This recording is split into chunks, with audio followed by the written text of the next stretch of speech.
पुस्तक का नाम समग्र स्वास्थ्य संवर्धन कैसे, परम पूज्य गुरुदेव पंडित श्री राम शर्मा आचार्य द्वारा लिखित पुस्तक का हम स्वाध्याय कर रहे हैं। ऑडियो 5। व्यक्तिगत सेवा सहायता की सामयिक आवश्यकताओं के अनुरूप सराहनीय हो, सद हृदयता का उदारता का परिपोषण करने के लिए आवश्यक भी है। उदार चेता इन अभिव्यक्तियों के समय समय पर चरितार्थ करते रहे हैं। दुर्भाग्यग्रस्त लोगों की व्यथाओं को निष्ठुर मन से देखते रहना, सेवा सहायता के लिए हाथ न बढ़ा लिया जाना चाहिए कि दरिद्रों की आर्थिक सहायता या पीड़ितों के प्रति सेवा करने से ही कर्तव्य की इतिश्री हो जाती है। सार्वजनिक हित कामना और अभ्युदय की योजना बनाते समय यह ध्यान में रखा जाना चाहिए कि निकृष्टता भरा मानस और आचरण की ऐसा प्रबल प्रयास किया जाए जो प्रचलन को ही उलट सके, उल्टे को उलटकर सीधा कर सके। मनुष्य सीखने वाला प्राणी है। परिस्थितियों के अनुरूप वह बुराइयों को अपनाने के लिए भी चल पड़ता है और यदि प्रेरक वातावरण में रहने को जुट सके। प्रेरणाप्रद संपर्क सानिध्य से भी बहुत कुछ पाया था। बुद्ध, गांधी आदि के प्रखर व्यक्तित्वों ने ऐसा वातावरण विनिर्मित किया था जिसके चुंबकत्व वाले दबाव से खिंचकर असंख्य छोटे बड़े उनके बताए मार्ग पर चल पड़ने के लिए कटिबद्ध हुए। यह को उत्कृष्ट आदर्शवादिता अपनाने के लिए प्रोत्साहित न किया जा सके। प्राचीन काल में मनीषाएं, प्रतिभाएं इस प्रयोजन को व्यक्तिगत रूप से मिलजुल कर पूरा कर लिया करती हैं, पर आज तो परिस्थितियां ही दूसरी है। समर्थ प्रस्तुत हैं। इन दोनों ने आंधी तूफान की तरह बढ़ चढ़कर जन समुदाय को सामान्य मस्तिष्कों को अपने ढांचे में ढाल लेने में अप्रत्याशित सफलता पाई है। प्राचीन काल के अनेकानेक धर्म संप्रदाय, दर्शन और संगठन ऐसे ही अवस्थित हैं। समाचार पत्र, साहित्य, सिनेमा, टीवी जैसे कुछ समर्थ तंत्रों ने सामान्य जनमानस को अपने ढांचे में ढाल लेने में असाधारण सफलताएं पाई है। तानाशाही राजतंत्र भी इस अस्त्र के सहारे इच्छा या अनिच्छा से असंख्यों वे आज उनका अभाव होने पर भी यह समर्थ प्रचार एवं प्रभाव तंत्र के सहारे संपन्न की जा सकती है। समय को देखते हुए यही उपयुक्त भी है। युग मनुष्यों को इस सामायिक आवश्यकता पर पूरी गंभीरता पूर्वक विचार करना और उसका ढांचा खड़ा करने में जुट जाना। विक्रय, वर विक्रय, मृतक भोज, भिक्षा व्यवसाय, जातिगत ऊंच नीच, पर्दा प्रथा आदि कुप्रचलनों की परिणतियों ने दूरगामी दुष्परिणाम उत्पन्न करने वाली समस्याओं के बवंडर खड़े किए हुए हैं। आलस्य और प्रमाद के कारण मनुष्य की श्रम साध्य कार्यों की ओर से अरुचि दिखाई जाती है। शिक्षा के साधनों में भी बड़ी कठिनाई यह है कि लोगों को शिक्षा का महत्व समझने और उनके लिए उत्सुकता प्रकट करने का मानस नहीं है। अन्यथा सरकारी प्रौढ़ शिक्षा आंदोलन के जीवन के साथ साथ जुड़ी समस्याओं के समाधानों का अभाव भी रहता है। निजी उत्पादनों और व्यवसायों का प्रशिक्षण भी उनमें नहीं के बराबर ही पाया जाता है। नारी का पिछड़ापन आदि जनसंख्या को पक्षाघात पीड़ितों की तरह अपंग भाग्यवाद, भूत पलित, यह ग्रह नक्षत्र, शकुन, मुहूर्त, टोना टोटका, जादू चमत्कार जैसी अनेकानेक भ्रांतियों ने अपने समाज में गहरी जड़ जमा रखी है। पुराने लोग स्वर्ग, मुक्ति, रिद्धि सिद्धि, देव दर्शन, वादी स्वार्थपरता पर केंद्रित है। आत्मशोधन का पुण्य और लोक मंगल का परमार्थ रास नहीं आता। उसे तो आत्मज्ञान विज्ञापन के निमित्त ढिढोरा पीटने जैसे प्रयोजनों में काम लिया जाता है।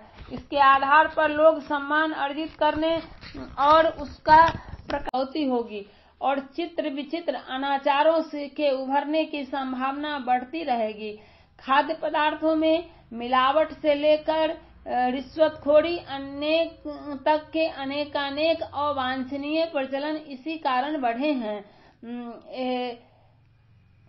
बिलगावन में जन सहयोग इसलिए नहीं मिल पाता कि जन जन की व्यक्तिवादी संकीर्ण स्वार्थपरता हाथ कड़ी बेरी बनकर मनुष्य को जकड़े रहती है और उसके लिए देश, धर्म, समाज, संस्कृति के लिए कुछ करने की उमंग ही प्राय मृत हो जाती है।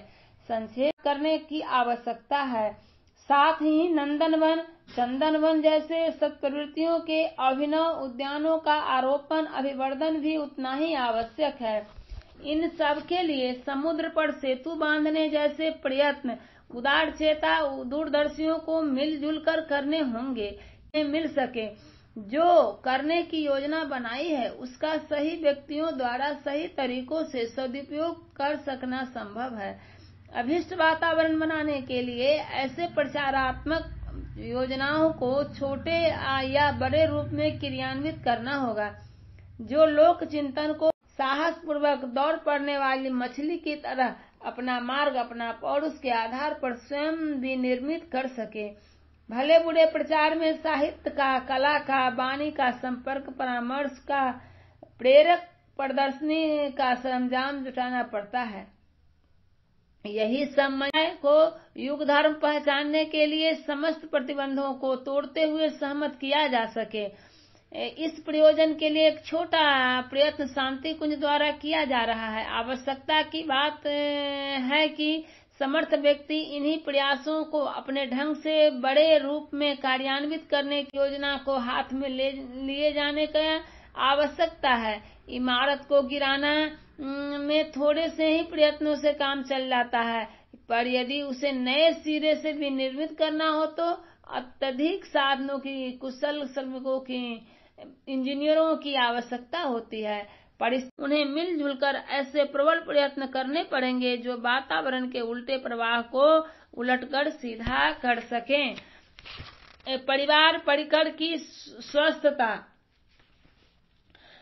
शारीरिक, मानसिक और सामाजिक तीनों स्वास्थ्यों के संरक्षण एवं संवर्धन का प्रयोग और सामाजिक सुगठन का मध्य केंद्र कहा जा सकता है। आत्म सुधार के लिए चिंतन भर पर्याप्त करते रहना पर्याप्त नहीं, वरन उसके लिए प्रयोग करने, अनुभव में उतारने एवं जीवन चर्चा का अंग बनाने की आवश्यकता होती है। उसके लिए कोई उपकरण निकटवर्ती परिकर के साथ आने वाले उतार चढ़ाव में निपटने का अभ्यास करना होता है। सामाजिक प्राणी होने का अनुभव मनुष्य को परिवार के साथ सहजीवन जीने की आवश्यकता अनुभव करती है। सत्प्रवृत्ति संवर्धन के लिए लोकमानस का परिष्कार रहती है। शिक्षा संवर्धन के लिए विद्यालयों की श्रृंखला चलानी आवश्यक होती है। खिलाड़ियों के लिए खेल मैदान का अखाड़ा चाहिए। तैरना सीखने के लिए तालाब चाहिए। कृषि उत्पादन के लिए खेतों का होना जरूरी है।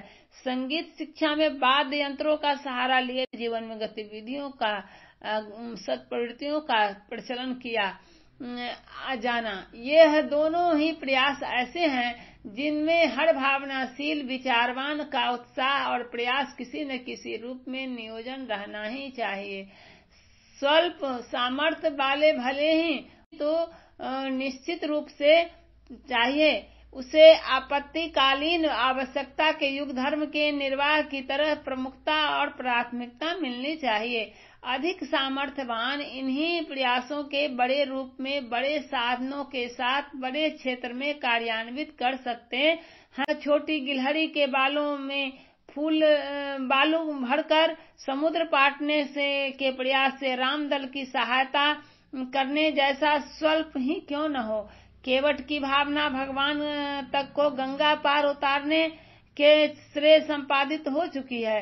सबरी के भूखे भगवान के समीप तक पहुंचने का साहस किया तो उनका परिपाक सुदामापुरी की द्वारकापुरी जैसा समुन्नत बनाने में फलित हुआ। जागरूकों का चिंतन इन दिनों को विरोध रूप में इसी राजमार्ग पर अग्रसर होना चाहिए, संभव हो सकता है।